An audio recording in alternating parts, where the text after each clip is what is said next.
Today is Friday, January 27th, 2017, and today is a great day. Today is the day of the 43rd annual March for Life in Washington, D.C. Now, if you don't know what the March for Life is, I'll give you a little bit of a brief history. There was a court case in 1973 called Roe v. Wade. Roe v. Wade basically made abortion legal in the United States. Since that time, we've had about 55 million abortions and counting. And many of the abortions have impacted a lot of the black community and a lot of poor people. I don't want to go down that road right now. I just want to give you a little bit more history about the March for Life. Now, after this court case was decided, it was very contentious. It was very controversial. And you had a bunch of pro-life leaders in Washington, D.C. gather at the home of Nellie Gray. Now, Nellie Gray was a founder of March for Life. And the purpose of March for Life is to mark the anniversary of Roe v. Wade so it does not go forgotten. So the babies that have been aborted, so the mothers that have been harmed by abortion are not forgotten. So this is an annual march that commemorates those that have passed away, and it also celebrates life, celebrates those who want to be pro-life. Now, Mike Pence went to the actual rally in Washington, D.C. and gave a great speech. I'm not sure if I have the entire speech or his entire talk, but what I do have is great. He's an excellent speaker. Now, what I want to do right now is go ahead and roll the actual clip of Mike Pence's talk at the March for Life speech. It's a great talk. I think you'll enjoy it. But go and check this out, and then I'll come back and I'll give you some more of my thoughts. So without further ado, go ahead and roll it. You know, life is winning in America. And today is a celebration of that progress, the progress that we've made in this cause.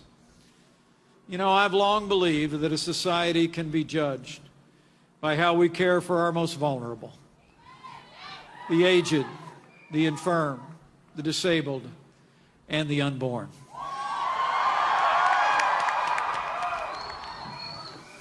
We've come to a historic moment in the cause of life, and we must meet this moment with respect and compassion for every American. Life is winning in America for many reasons. Life is winning through the steady advance of science that illuminates when life begins more and more every day.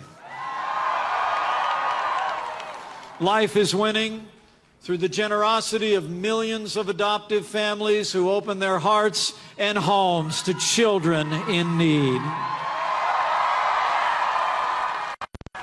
Life through the compassion of caregivers and volunteers at crisis pregnancy centers and faith-based organizations who minister to women in the cities and towns across this country. And life is winning through the quiet counsels between mothers and daughters, grandmothers and granddaughters, between friends across kitchen tables and over coffee at college campuses. The truth is being told. Compassion is overcoming convenience, and hope is defeating despair.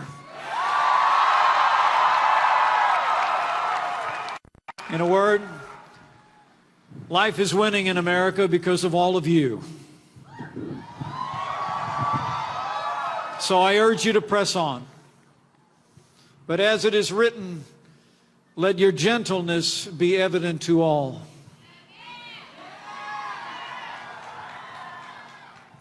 Let this movement be known for love, not anger.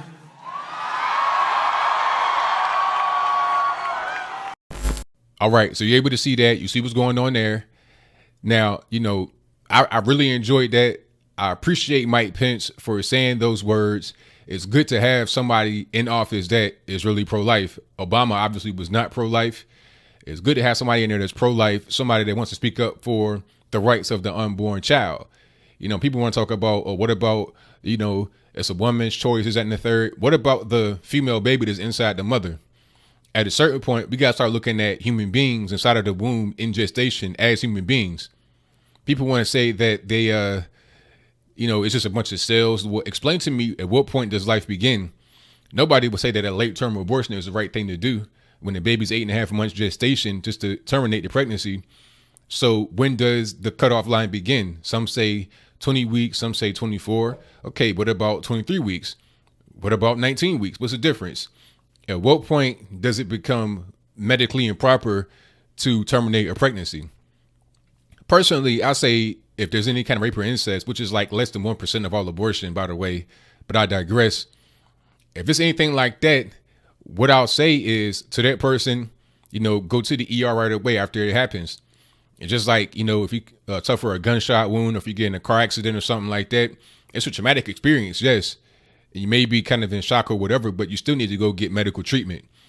Now, at that point, you might be able to get a Plan B pill or something like that to prevent conception, because in my opinion, as far as any kind of science is concerned, that's when life begins, because you can't say that life begins at any other time with a concrete, definite time. Before conception, there is no life. The egg is not fertilized. When the egg becomes fertilized, that's when you start to have life. So that's pretty much what that is. And I commend Mike Pence for going there and being so sincere and saying these words in front of the people. And I commend those that had to march for not being contentious, for not being rowdy or disrespectful or rude like many other marches are.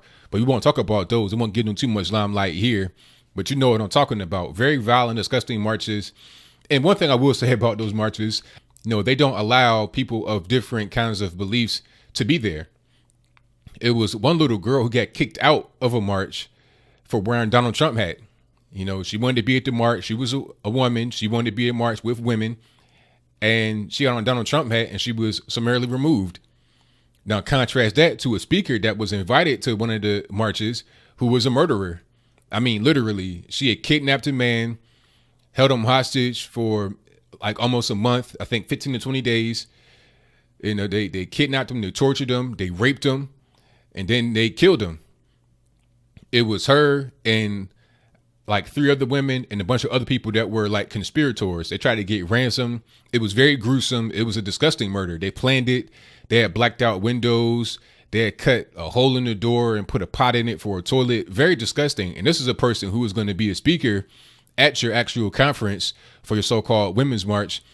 But then a little girl with a Donald Trump hat on gets removed. You got pro-life women who are getting removed. So at a certain point, we got to ask ourselves, who's really the target market of these marches, right?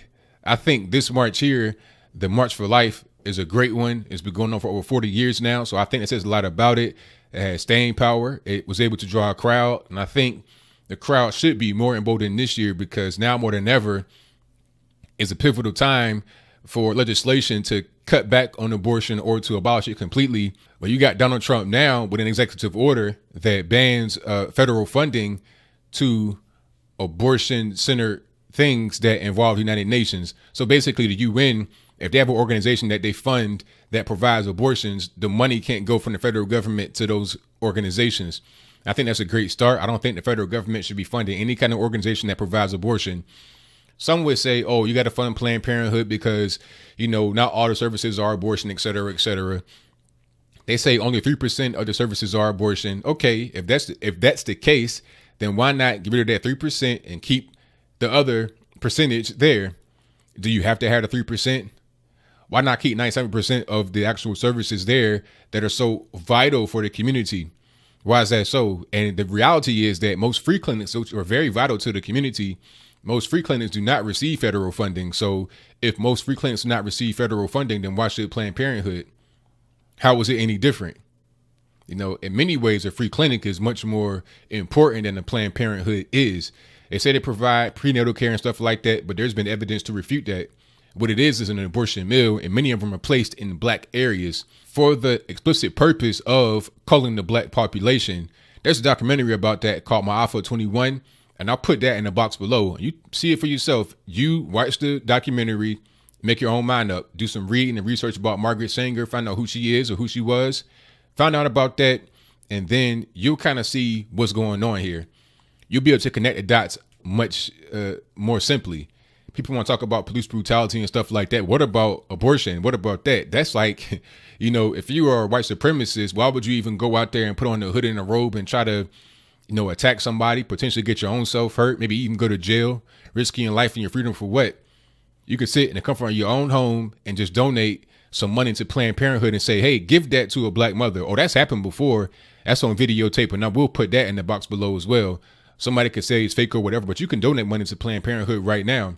And where's it going to go? You already know where it's going to go. So without getting too negative into that, I just want to end it on a positive note. I say shout out to Mike Pence for being at the march. You had great words. Your words were well received. And I hope that more politicians in the future follow his lead. And I think that Mike Pence, mark my words right here today, I think he will become the next president, whether it be in 2020 or 2024. Trump might be a one-term guy because he is 70 years old. By the time he runs again, if he's running again in 2020, he'll be 74, like at the time of the election.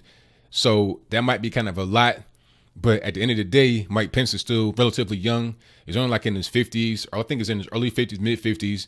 So in politics, age, as far as being the president is concerned, he's relatively young. So he has a bright future ahead of him. Even if he does not run in 2020, if Donald Trump goes in there for another year, he'll definitely be viable in 2024. I think he's making his case right now. And a nice, humble guy like that, I appreciate the contrast between him and Donald Trump. I think that was a great choice for VP. I liked Mike Pence during the whole rumor process when they were talking about Chris Christie could be the VP. I was like, no, pick Mike Pence. Calm, cool, and collected. Got a nice look to him. You know, kind of got that fatherly figure, kind of like an uncle. That's a guy you want to have. And I think that I was right with my assertion because of what he said at the March for Life. So what do you think? Do you think that he had good remarks at the March for Life? Do you think that he was poised, he was well-spoken, and that he could possibly become the next president, whether in 2020 or 2024? Or are you kind of a pro-choicer that is not really against pro-lifers? Because I see some of those as well. Some people would say that they're pro-choice, but they're not necessarily against somebody that's pro-life. They just have their opinion, and that's fine. I could say you're wrong. You could say I'm wrong. As long as we're able to kind of discuss things on civil terms, I think that's the best way to go forward. I think that's the best way for this whole thing about abortion to go forward for the USA. So whatever your comments are, let me know in the comments below. That's all I got to say for this video. If you like what you heard, please comment, rate, share, and subscribe. Peace. Let this movement be known for love, not anger.